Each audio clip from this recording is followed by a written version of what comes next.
Então vamos começar sobre a vida dela, falando sobre a vida dela. Bom, ela nasce em 1775 e ela vive entre os períodos da Revolução Francesa e das Guerras Napoleônicas que vão se findar em 1815, tá? Então, basicamente ela vive naquele período que um grande historiador inglês chama de Era das Revoluções. O que é a Era das Revoluções?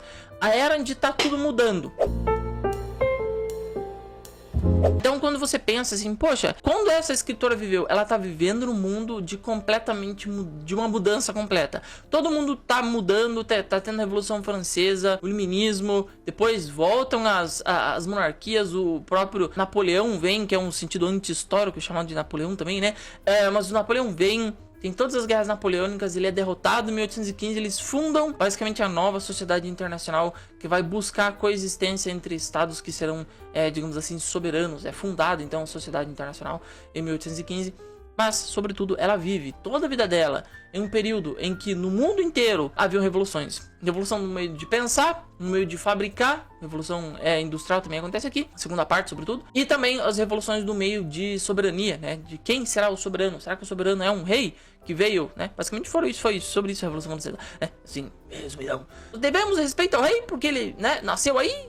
Ou a gente tem que delegar nossa própria vontade de escolher uma pessoa, né? E aí, nossa, né? E morreu gente arrudo pra defender uma ideia ou outra, e surgiram outras, enfim, né? Revolução completa. O nome desse período da história, sobretudo, é Era das Revoluções. Embora ela viva na Era das Revoluções, ela não fala muito sobre revolução, na verdade ela não fala nada, mas ela tá vivendo nesse período aí. Em 1796 ela começa então a escrever Orgulho e Preconceito, que é o chamado Pride and Prejudice, né? Mas ela começa a escrever este livro com o nome de First Impressions, que são, digamos assim, as primeiras impressões.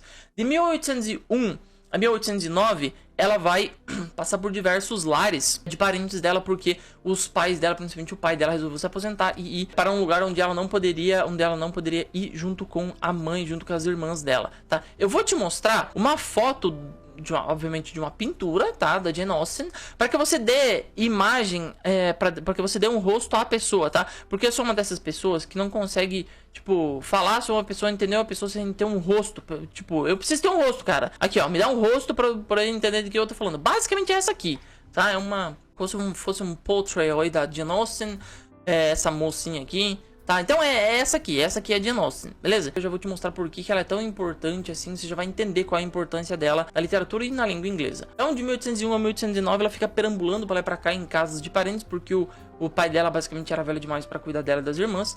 E em 1809, o irmão dela, Edgard, ele consegue ser herdeiro de um tio dele, né? Sendo herdeiro de um tio, ele consegue oferecer uma boa morada para, então, a Jane Austen e as irmãs. Isso é bem importante. Por que é importante? Porque até então ela ficava perambulando de casa em casa. Só que depois que o irmão dela conseguiu dar uma boa vida pra ela, ela então começa a morar naquilo que se chama de Tatton Halls, que é essa casa que eu vou te mostrar aqui. É um pequeno castelete, tá? Um pequeno castelinho, onde ela e as irmãs e o irmão, obviamente, começam a morar. E essa aqui é uma casa como se fosse um lord de classe média alta, lá na Inglaterra. É aí onde ela escreve grande parte dos livros dela.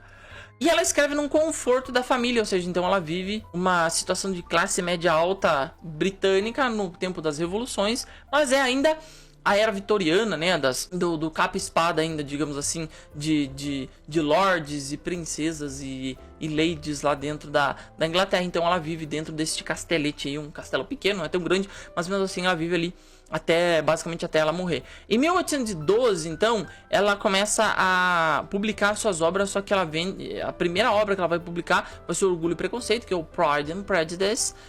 Só que ela vai vender os direitos das obras da primeira obra dela, que é até então a mais famosa, por 110 libras. Ela vende absolutamente tudo, todos os direitos, tudo, vende pro editor e é publicado então com o nome do autor é publicado como autor anônimo, né? Anonymous Author, né? Basicamente não tem...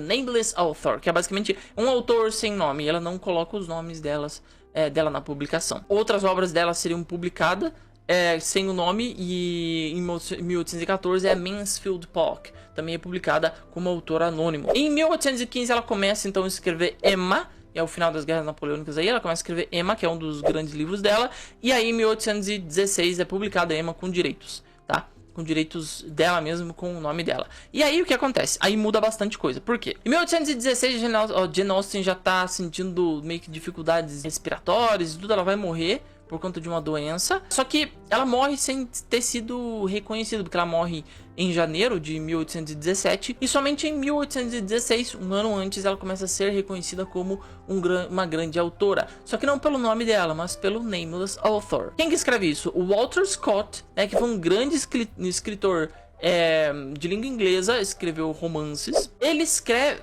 não porque ele escreve, entende? Ele escreve novelas, digamos assim, mas um romântico, ele é do romantismo. Ele escreve esse ensaio sobre ela, e ele diz assim que essa escritora que escreveu Emma, em 1816 foi publicado Emma, ele no mesmo ano publica esse artigo, e ele diz o seguinte: a masterful exponent of the mode novel in the realist tradition, né? É um expoente máximo das novelas, né, dos romances atuais sobre a escola realista. Isso é muito interessante porque ele, o próprio Walter Scott, ele era um lord muito bem reconhecido, muito rico, inclusive. Walter Scott, ele fez fortuna vendendo os próprios livros dele, então ele era um grande escritor bem reconhecido.